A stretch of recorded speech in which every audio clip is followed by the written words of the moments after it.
Bonjour, un nouveau tuto aujourd'hui sur WooFlash pour vous expliquer comment consulter les résultats des élèves des cours que vous avez partagés avec eux. Donc, comme d'habitude, on démarre du médiacentre, on se rend dans WooFlash en cliquant sur l'icône du petit éléphant bleu, on laisse la fenêtre s'ouvrir, on se retrouve dans son tableau de bord WooFlash et on va aller chercher dans l'un de nos cours.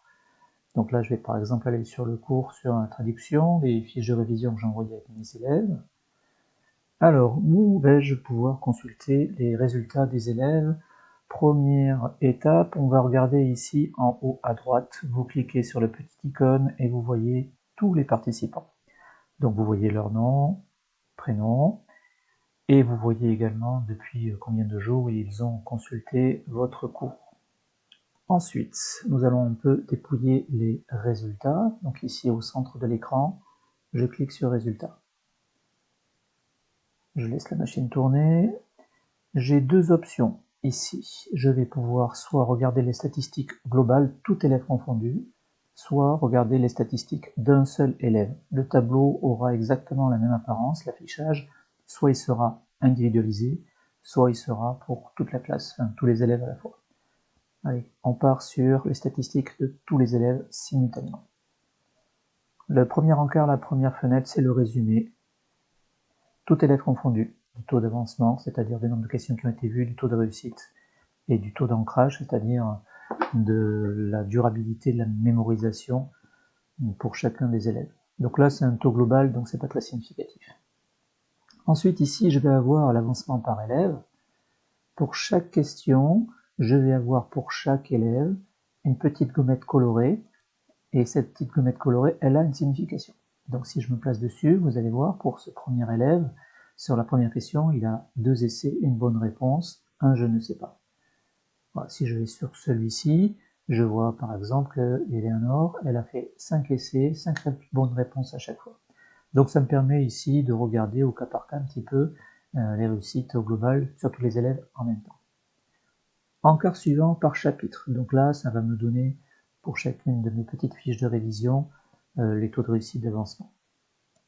Pas très exploitable. Par question, là, ça va me permettre de voir le taux de réussite pour tous les élèves à la fois, pour chacune de mes questions. Donc ça va me permettre de voir quand même si certaines notions ont été bien comprises, et s'il y a des scores qui sont anormalement bas sur une question, ça veut dire sûrement qu'il y a une notion qui doit être renforcée, réexpliquée peut-être. Donc là, c'est pas le cas, j'ai des taux qui sont supérieurs à 60%.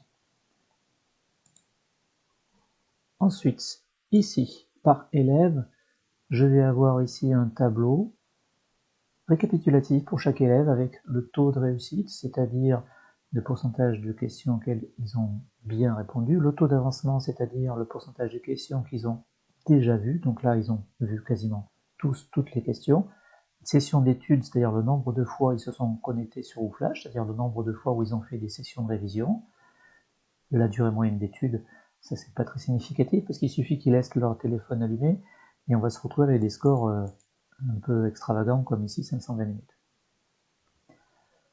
Ensuite, je peux, si je le désire, réaliser une extraction sous forme de tableau Excel. Alors je ne vous cache pas que ce tableau Excel est difficile à comprendre, je le trouve assez peu exploitable à part pour les gens qui sont un peu pointus. Donc ici vous allez avoir les scores, le nombre de vues, le nombre de réponses correctes, le nombre de réponses inexactes. C'est pas très lisible, je préfère de loin la lecture directe sur mon tableau de bord. Allez, on fait un petit tour, cette fois-ci en vision statistique pour un seul élève. Donc là, à droite, je vais pouvoir choisir dans la liste l'élève pour lequel je veux regarder les résultats nominativement. Donc là, j'ai choisi Lily. Je vois que Lily a des taux d'avancement et des réussites qui sont parfaits et un niveau d'ancrage qui est à 25%, donc ça veut dire qu'elle n'a pas encore refait la fiche de révision suffisamment de fois et de façon suffisamment approfondie pour considérer que c'est mémorisé de façon durable. Je me retrouve avec exactement les mêmes tableaux, mais cette fois-ci, ils sont nominatifs. Donc là, je vois que Lily, pour cette question, par exemple, 3 essais, 2 bonnes réponses, une mauvaise réponse. Par chapitre, même chose, je vois ces taux de réussite d'avancement et d'ancrage.